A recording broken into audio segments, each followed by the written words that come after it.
22-year-old Shani Louk became a symbol of the Hamas cruelty.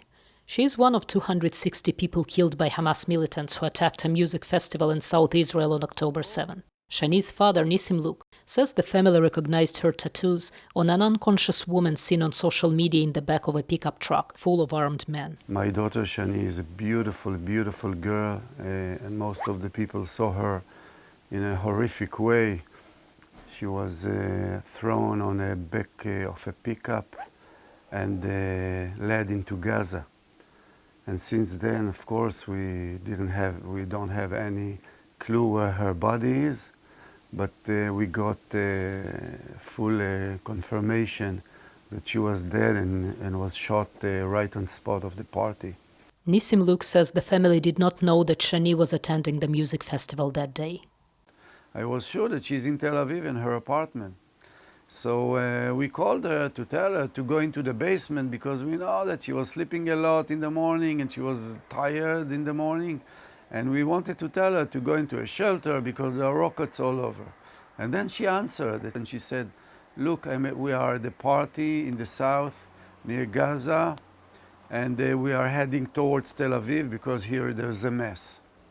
Despite seeing video of the woman the family believed to be Shani, they held out hope after a message from an activist in Gaza that Shani was at a hospital.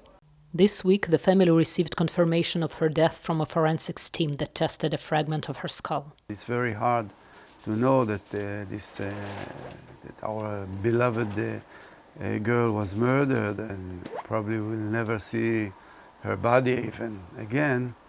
But in the other hand, it's a relief because I know that she's dead and she didn't suffer a lot and she's not under the underground tunnels of the Hamas. The forensic team at the Israeli military base Shura still receives bodies, many mutilated and difficult to identify.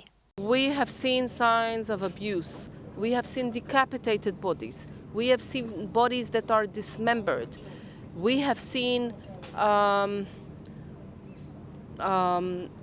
bodies that were handcuffed.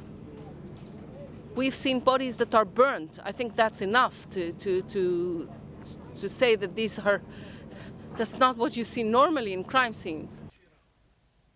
At the Louk house, relatives of other victims come to console them, like the father of a reservist killed in Kfar Aza.